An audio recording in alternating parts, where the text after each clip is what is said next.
This is HeKnowsFitness, bringing you that heat and that fire. All right, y'all. We're going to talk about Kobe Bryant, and we're going to talk about Tim Duncan. We're going to analyze both of these guys' careers, and we're going to break this thing down to a simple science here. First and foremost, hear me and hear me well. Let's get on to it. I sat here and listened to this cockamamie called ESPN, right? Emotionally Stupefied Peons Network tell you that Tim Duncan had a better career than Kobe Bryant. Here's why that's fundamentally wrong. Now, I'm not taking nothing away from Tim Duncan. Tim Duncan dominated basketball like nobody's business. He is the greatest power forward. Tim Duncan is a guy that you can't take away what he's done in terms of sheer dominance, sheer will, and his sheer ability to just do what he does on the basketball court. No one's going to take that away from him. But here's the problem. Tim Duncan, so that you guys can understand in cold-hearted, unadulterated, and cutthroat truth-telling fashion, right? Tim Duncan is a basketball player that we have to sit there and look at why he was able to have the level of succession that he had. First and foremost, Tim Duncan had that succession because of the fact that he had a team that was equipped for succession all throughout his tenure. Let me say it again. He had a team that was equipped for succession all throughout his tenure. This is why Tim Duncan was successful. Now we have to look at Kobe Bryant. Kobe Bryant didn't always have that level of succession. He had to face adversity like nobody's business. He was the most polarizing player in NBA history. Let me say it again. He was the most polarizing player in NBA history. These are two fundamentally different arguments here. Kobe Bryant, with that level of polarization, that level of adversity, was able to get the same amount of NBA titles as Tim Duncan. Yes, he has one less NBA Finals MVP. And yes, he does have one less regular season MVP. But that has to do with a lot of NBA politics. Because Kobe Bryant should have at least 4 to 5 regular season MVPs. He's been robbed at least 3 to 4 times from that standpoint. I'm not going to bring that up because that would just be a whole nother video within itself. But when we look at the totality of the career of Kobe Bryant and we look at Tim Duncan, Kobe Bryant wasn't as fortunate as Tim Duncan. Now, a lot of people are going to say, well, it's a sport, man. Kobe Bryant, that was self-inflicted, man. A lot of the stuff that happened to him. If you want to say that, if you want to put that in your mind that it was self-inflicted, you are fine to say that. But here's the problem, and here's where you fall short in that. You can't sit here and say that it's self-inflicted off of the strength of just saying that it's self-inflicted. You have to understand all of the nuances and all of the backdoor stuff that happened that caused for people to have this ignorant and blind mindset or ignorant and blind thought process. If you walked a mile or a day in Kobe Bryant's shoes and you were the type of cold-hearted assassin's mentality type of killer that Kobe Bryant was, then you would understand why he made the decisions that he made and why he was doing what he was doing. This man was chasing greatness.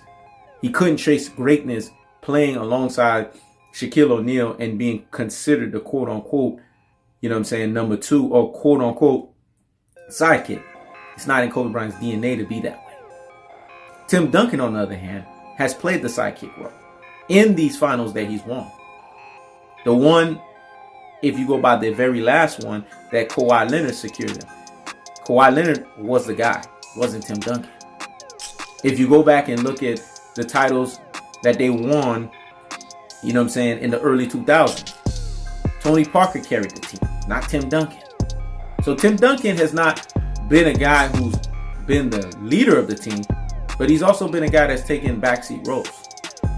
Case in point, look at his finals count and look at his MVPs, his finals MVPs.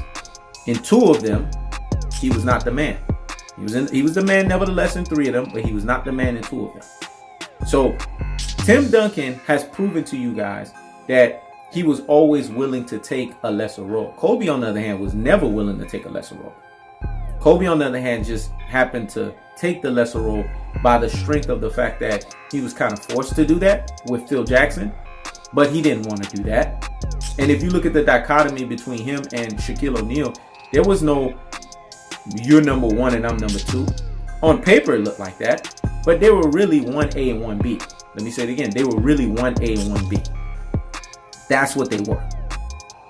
So we have to look at everything that's associated with being a Los Angeles Laker as opposed to San Antonio Spurs. What people need to understand is, as a Laker, you have that pressure.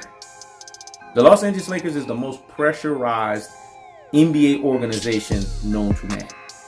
Boston Celtics come number 2. San Antonio Spurs doesn't have nowhere near that level of pressure. They're a mid-level market. They've always been such.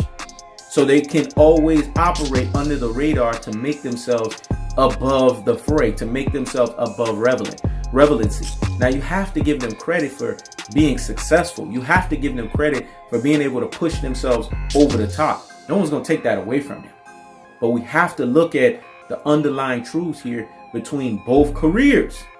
And when we look at both careers, Kobe Bryant, in the level of adversity that he's faced, for him to win as many titles as Tim Duncan, that says a lot to me. Not only that, put Kobe Bryant in Tim Duncan's shoes and have Kobe Bryant play with those teams that he's had for that period of time, for that level of succession. And to take Tim Duncan, swap him out, and have him play for those Lakers teams. What do you think their numbers would look like? I want you guys to really take your time and think about that for a second. And then look at the head-to-head matchups between Kobe Bryant and Tim Duncan in the playoffs. Playoffs are where legends are made, right? Playoffs is where it matters, right? And look at how both players, when they faced each other, Kobe dominated Tim Duncan. He won those head-to-head matchups. That year when they said Tim Duncan won the regular season MVP, Kobe went in there and ramalanged him, dog. Let me say it again. Kobe went in there and ramalanged him. And that wasn't the first time Kobe has always taken out his frustration on Tim Duncan and the San Antonio Spurs. Now, the Spurs have had their moments against the Lakers, but the Lakers have made sure that they've won out more than the San Antonio Spurs. So when we look at their careers, on the surface, it can give you the illusion or the impression that Tim Duncan is better than Kobe. But in actuality, he is not. And for Stephen A. Smith to be Stephen A. Snake and talk too sideways out of his ass, let me say it again, and talk too sideways out of his butt, and turn around and tell you, so many years ago, I picked Kobe because of adversity, but then now to act like, oh, I'm picking Tim Duncan because of accomplishment, that sounds like a hypocrite to me. Which one is it? And see, I was telling you guys this stuff a long time ago. ESPN was always giving Kobe Bryant fake love. They did not care about Kobe like that, because Kobe Bryant's polarization and his adversity to put these media people in their damn places. Tim Duncan is the greatest power forward. No one's going to take that away from him. But he is not Kobe B. Bryant. I'm sorry to say this, because you have to take Tim Duncan and plug him in on the Lakers and have him have 20-year career that Kobe Bryant had, and plug Kobe Bryant with where Tim Duncan's at and have Kobe Bryant have the career Tim Duncan had. You would see the difference in how Tim Duncan would not walk away with 5 titles, but you would see how Kobe Bryant would be able to take that San Antonio Spurs team they put him on and have way more than 5 titles. That in of itself will tell you who's the greater player, because of the pieces that they had, the sum of all parts that's associated around them, and what they're able to do with that. See, Tim Duncan is a great player, but he's also a great player that was fortunate throughout his whole career. Kobe Bryant can't say that. Kobe Bryant cannot say he was fortunate his whole career. And I know some people are going to say, well, Kobe Bryant, a lot of it had to do with his personality, the way he's wired. When you're wired to be that guy, you're going to face adversity. That's just the way life is. When you're wired to be a leader, you will face adversity. Adversity will be your best friend. That's just the way it's cut. Tim Duncan is not an adversity person. He's a person that shies away from adversity. So this is why Tim Duncan was able to have the level of succession that he had, because he didn't have to deal with the level of pressure that Kobe Bryant had to deal with. That's the truth of the fact of the matter. So when you got somebody like Stephen A. Smith that's talking too sideways out of his ass and telling you on one end, oh, well, Kobe Bryant was greater because of adversity, but then now retracting and saying, well, it's Tim Duncan because of accomplishment, that's a guy just like everybody else that doesn't know where he stands. And you can never trust somebody that doesn't know how to land their feet and stand on a position and double down on that bad boy with confidence and fortitude. This is what HeKnowsFitness has done. So I don't want to hear this cockamamie about Tim Duncan had a better career than Kobe, because that's not facts. You have to peel the layers, peel the onion, and look at the cold-hearted, the unadulterated, and the cutthroat intangibles that's associated with both players' careers. And like I said, you do this swap between Kobe and Tim Duncan, and that gives you every answer that you need. That's the facts. So this is He Knows the Sport. Check it out.